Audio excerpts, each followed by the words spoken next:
va aborder une question qui est assez, on va dire, délicate concernant Shavuot, qui est le premier din qu'on évoque dans le fait de Shavuot. Il y a juste un seul siman dans Shulchan Aruch, et alors que Rabbi Yosef Karo, ni Rabbi Yosef Karo, ni le Rama n'évoquent cela, mais le Mishnah Berurah entre de suite sur ce din, en citant le Magen Avraham, et puis aussi le Taz, enfin les commentaires du Shulchan Aruch.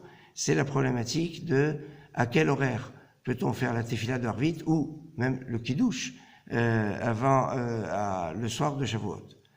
La problématique qui est évoquée par le Magen Avraham est de dire qu'il y a marqué Sheva Shabbatot Temimot. Les semaines doivent être entières, complètes.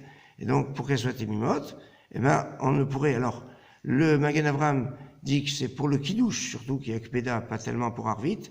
Le Taz, il dit même Arvit, il faut attendre la nuit pour qu'on ait Temimot et qu'on ne peut pas, à la différence des autres jours, faire le kiddush. On va retenir ce qui va être marmir, je vais même Arvit, mais en tout cas avant la nuit. C'est repris par de nombreux acharonim, le Shulchan Aruch Harav, la plupart des acharonim vont dans ce sens-là. Quand on regarde dans les minagim d'Afrique du Nord, on voit qu'ils étaient marmir même de faire Arvit à la nuit. Donc on retrouve cette grande présence. Toutefois, le Rav Yitzhak Yosef, Rav Yosef, ramène des Rishonim qui vont un peu tempérer la problématique, surtout dans nos pays d'Europe où la nuit commence tard, que de ce fait, si on attend la nuit, ça va impacter sur la Simchat Yom Tov, par rapport à la famille, si on va faire le kiddush très tard, avec plusieurs paramètres aussi, d'impacter la veillée, qui est aussi d'une importance. Plus tard on mange, plus tard on finit de manger, plus tard on va commencer à veiller. Donc, pour tous ces paramètres-là, alors il ramène plusieurs degrés de Kula. Premier degré de Kula, de dire on peut faire le kiddush à partir de la Shkiat HaChama. Donc après, à partir du coucher du soleil. Et donc, ce serait possible à ce moment-là. Et puis il ramène même mieux encore, on a des acharonim qui disent non mais on a toujours le principe que plus on fait rentrer tôt la fête, plus on gagne. Et on ramène même, alors que le Taz, c'est le plus rigoureux sur cette histoire, le Taz dans Ilchot Sukkot, il dit la chose suivante. Quand on est le soir de Shmini Atzeret, en Israël, où vous savez qu'en Israël, le Shmini Atzeret, c'est plus du tout Sukkot, donc on mange même pas dans la Soukha. Et alors, mais même aussi en dehors d'Israël, on pourrait dire, bon, si on fait le kiddush du Shmini Atzeret, il dit, s'il fait encore jour, dans la mesure où on est rentré à la Shmini Atzeret, Sukkot est terminé.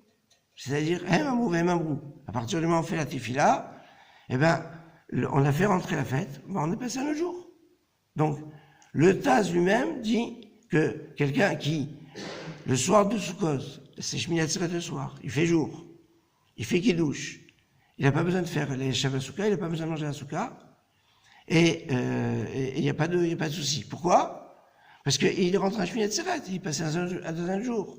Dans cet esprit, Rav Yitzhak Yosef dit, à partir du moment où on fait Arvit, où on fait les kiddush, ben, les semaines sont terminées. Donc si elles sont terminées, donc j'ai pas de problème.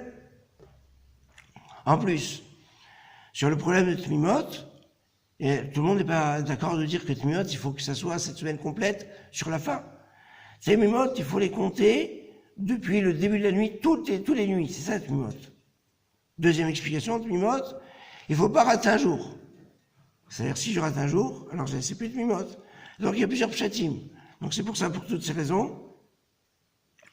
Donc communautairement, on va faire Arvit, donc assez tôt, relativement. Après, la latitude pour chacun d'être marmire comme il veut pour faire le kiddush, soit attendre la shkia, soit même faire le kiddush avant, mais avec une petite demande de faire un repas qui va être long, pour qu'à la nuit tombée, on mange du pain. On mange un kaseï de pain une fois que la nuit est tombée. Même si c'est la fin du repas. Donc voilà un petit peu les donner pour le soir de Shavuot.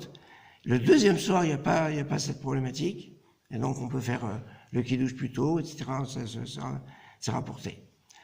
Beurem Ziou.